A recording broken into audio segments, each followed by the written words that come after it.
बिस्मिल्लाहिर्रहमानिर्रहीम। नाज़रीन सुबह से मैं एक बार जो आज मैं बात करूंगा। टॉपिक सिर्फ एक है, लेकिन वो ऐसा है कि कहीं भी कोई मीटिंग हो, कोई सोशल मीडिया हो या किसी भी जगह पे हो, तो किसी शख्स के पास जब अपने से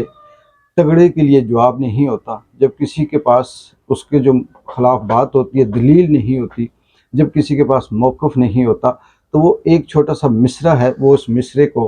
कोट करता है और फिर ये तसल्ली देता है कि मैंने बहुत बड़ी बात की। तो उस मिसरे के पीछे, उस लफ्ज़ के पीछे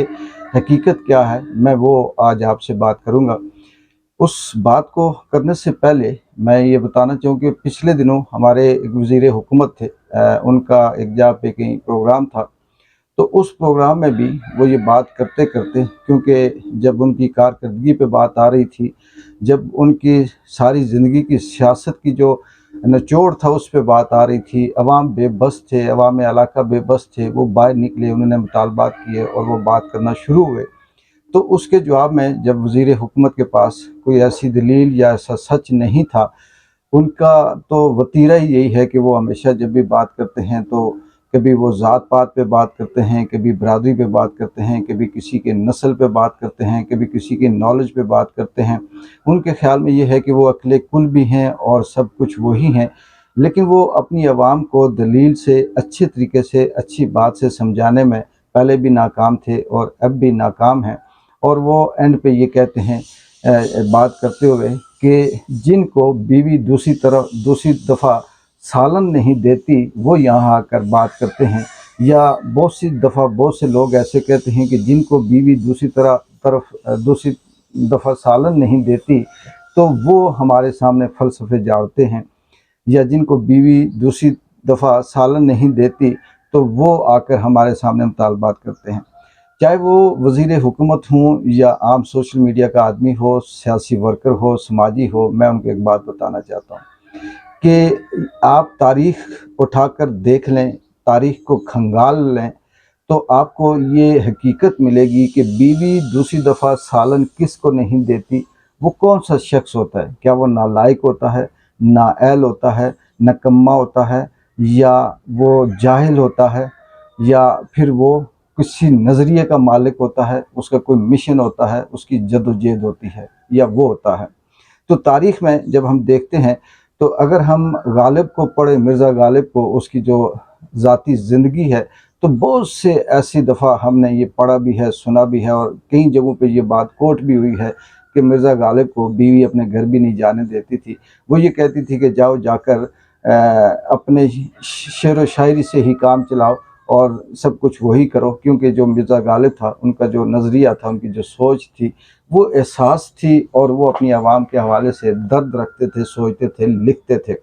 इसी तरह से शायर मशरक़, मुफ़क्किर, और बहुत से जगहों पे इनको आलिम, फ़ाज़िल, वली का दर्जा दिया गया, और बहुत पूरी दुनिया की रिसर्च में भी ये पता चला कि जो अल्लामा इक़बाल की शायरी है, ये जो उनका सोच है, जो नज़रिया है, वो आम आदमी का नहीं है, और वो आज तक किसी के पास नहीं आया।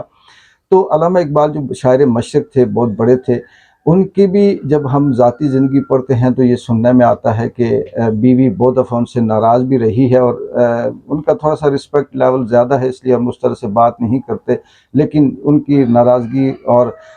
जो लड़ाई झगड़े की वजह थी वो भी यही थी कि वो ज़्यादातर आवाम के, आम आदमी की, लोगों के बारे में, जवानों के बारे में, उनके मुस्तक़बिल के बारे में सोचते थे और बात करते थे और फिर लिखते थे। आगे आए इससे बड़े जो इनकलाब, जिनको आप कहते हैं कि सुर्ख इनकलाब लाने वाले या मैशियत के इनकलाब लाने वाले, रशिया के कार्ल मार्क्स, जो हमारे बहुत से लोग दोस्त ऐसे हैं जो नज़रिया रखते हैं, जो उनकी थ्योरी को आखिरी समझते हैं। और अगर हम ये बात करें रशिया के अंदर, रूस के अंदर जो कार्ल मार्क्स की थ्योरी है, उसको फाइनल यानी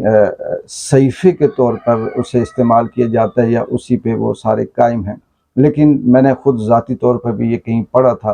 कि कार्ल मार्क्स सारी ज़िंदगी लिखता रहा, और लिखते लिखते वो भूख से मरा, उसके बीवी बच्चे उसे छोड़ गए थे, और ये कहकर छोड़ गए थे कि हम तुम्हारे साथ नहीं रहते, क्योंकि तुम जिस चक्कर में पड़े हुए, जो हमारा नहीं है, और तुम जाओ अपना काम करो। इसी तरह से आम जो सुकरात है, अगर आप उसकी पढ़ें तो वो भी जेलों में बंद था। और चलें उससे हट के अगर मौजूदा दौर में अगर हम बात करें तो पाकिस्तान के अंदर एक नहीं, दो नहीं, दर्जनों नहीं, सैकड़ों नहीं, हज़ारों ऐसे लोग जिनकी बीवियां घर से भाग गई हैं सिर्फ इस वजह से कि आप आम आदमी की बात करते हैं, अवाम की बात करते हैं, लेकिन घर के हालात ऐसे हैं, आप इनकलाब लाना चाहते हैं या आप कहीं ना कहीं हक की बात करते हैं तो जाएं उनके साथ ही ज़िंदगी गुजारें। इसी तरह से मज़ीद अगर छोटे लेवल पे आएँ तो हमारे बहुत से ऐसे सियासी समाजी रहनुमा कारकुन भी हैं जो दिन रात किसी न किसी तरह से आवाम के लिए बात कर रहे होते हैं, शऊर दे रहे होते हैं, आगाही दे रहे होते हैं, उसके लिए अपना टाइम निकालते हैं, सोचते हैं, डिस्कस करते हैं। जब शाम को वो घर आते हैं तो उनके साथ भी वही सलूक किया जाता है। तो मैं वज़ीर मौसूफ़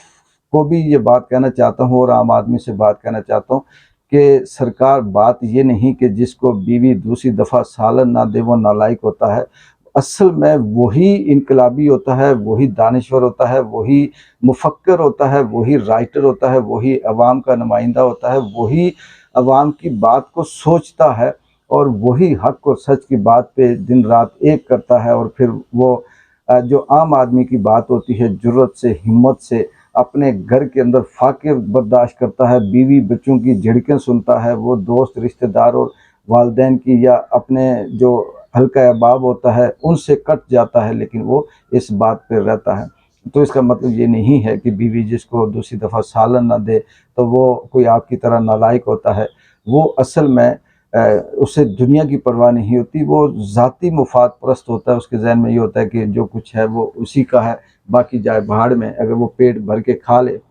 उसके लिए सब अमन ही अमन है, वो रजा हुआ है तो उसके लिए पूरी दुनिया में सुकून है। और बाकी कोई उसका पड़ोसी अड़ोसी इंसान, आम आदमी अगर भूखा मर रहा है तो उससे गरज नहीं। तो इसलिए आज मैं इस बात पे इस जो मिसरा था या ये जो सेइंग है या ये जो आम आदमी है, चाहे ये कोई छोटी है या बड़ी है, मुझे इसका नहीं पता कि ये कहाँ से निकली। ये कोई इतनी बड़ी गहराई नहीं है इस बात के अंदर। ये सिर्फ जेलसी के अंदर या जब सड़ जाता है, जब बंदा जवाब नहीं दे सकता तो उसे ये कहते हैं जा यार क्या बात करता है, घर में तुझे बीवी पूछती नहीं है और यहाँ आके हमारे सामने बड़ी बहादुरी दिखाता है। तो ये उस जेलसी को कम करने के लिए ये बात की जाती है। तो इसलिए ये इसको मत, इस लफ्ज़ को कमज़ोर मत समझें, बल्कि अगर कोई ये कहे कि आप को बीवी दूसरी तरह दफ़ा सालन या रोटी नहीं देती या घर में पूछती नहीं है और यहाँ आकर बातें करते हो, तो आप ये समझिएगा कि आपका बी नंबर उस लाइन में लगा हुआ है जिस लाइन के अंदर बड़े बड़े शोरा, दानिश्वर, राइटर, मुफक्कर, मुसव्वर, अदीब लाइन में खड़े थे या मुल्क को चेंज करने वाले थे। अगर हम लेटेस्ट अगर बात करें तो इमरान खान को क्या तकलीफ़ थी कि वो अपनी बीवी, जो उसकी पहली बीवी थी, जो आज भी उसके साथ है, जो आज भी वफ़ादार है, जो आज भी उसके औलाद को पाल रही है, जो आज भी उसका ख्याल रख रही है, क्या वो किसी तकलीफ़ तंगी की वजह से यहाँ से छोड़ कर गई थी? उसका भी यही मौक़िफ़ था कि तुम्हारा नज़रिया सियासत है, पाकिस्तान है, तुम पाकिस्तान की बात करते हो, तुम अपनी आवाम की बात करते हो, लिहाजा मैं तुमसे नाराज़ नहीं हूँ, लेकिन मैं तुम्हारा साथ इस तरह से नहीं चल सकती। तुम अपनी आवाम, अपने मुल्क की बात करो, मैं अपने जा रही हूँ। और वो जुमाइमा उसके बच्चों को लेकर वहाँ है और वही इमरान आज उसकी सज़ा भुगत रहा है कि वो जेल के अंदर है। सिर्फ़ किस लिए? आवाम के लिए। क्यों? हक़ और सच के लिए। क्यों? अपने जो उसकी मखलूक है अल्लाह की, उसके लिए आवाज़ उठाने के लिए। तो इस तरह से सालन अगर किसी को देती हैं तो नवाज़ शरीफ, शहबाज शरीफ, नून लीग के, पीपल्स पार्टी के, हमारे जो वज़ीर हुकूमत हैं, आज़ाद कश्मीर के हों, पाकिस्तान के हों, इन लोगों को इनकी बीवियाँ सालन देती हैं क्योंकि ये पेट भर के खुद भी खाकर, बीवियों को भी खिलाकर, बाकी अवाम को जूती की नोक पे रखते हैं। और जो हक़ और सच की बात करते हैं, चाहे वो सरदार अमान की शक्ल में हों, इमरान खान की शक्ल में हों, पाकिस्तान के अंदर जो पीटीआई के हज़ारों कारकुन, ख़वातीन, मर्द बंद हैं उनकी शक्ल में हों, वो सिर्फ़ और सिर्फ़ इसलिए बंद हैं कि वो आवाम का सोचते हैं, आम आदमी की बात करते हैं। और आखिर में मुख्तसर ये कि पाकिस्तान के अंदर उसी तरह से सिलसिला जारी है, वही दहशतगर्दी, वही फस्तायत, वही सब कुछ जारी है। इमरान खान के हवाले से कोई बेहतरी अभी तक उस तरह से सामने नहीं आई। ये सब जो चीज़ें चल रही हैं, ये सिर्फ़ और सिर्फ टाइम पास करने के लिए है और वक्त के लिए, बस हर एक का अपना रोज़ी रोटी का ठिया है, उसको चलाने के लिए ये सब कुछ हो रहा है। आज़ाद कश्मीर में जो अवामी एक्शन कमेटी के हवाले से ابھی تک بہتر ہے انشاءاللہ۔ ڈیڈ لائن دی ہوئی ہے، قاری نصیر صاحب نے بھی کل ایک میسج دیا تھا، آپ نے سنا ہوگا، 27 تاریخ تک انہوں نے اس کو ڈیڈ لائن دی ہے کہ اگر ہمارے مطالبات منظور نہ ہوئے، ہمارے اسیران کو رہائی نہ دی گئی، تو انشاءاللہ پھر پورے آزاد کشمیر کے اندر ریلیاں بھی ہوں گی، احتجاج بھی ہوگا، پھر دھرنا بھی ہوگا، پھر سب کچھ ہوگا۔ تو دیکھتے ہیں کہ وقت کے ساتھ ساتھ کیا ڈیولپمنٹ ہوتی ہے، لیکن بات وہی ہے کہ اس ملک کے اندر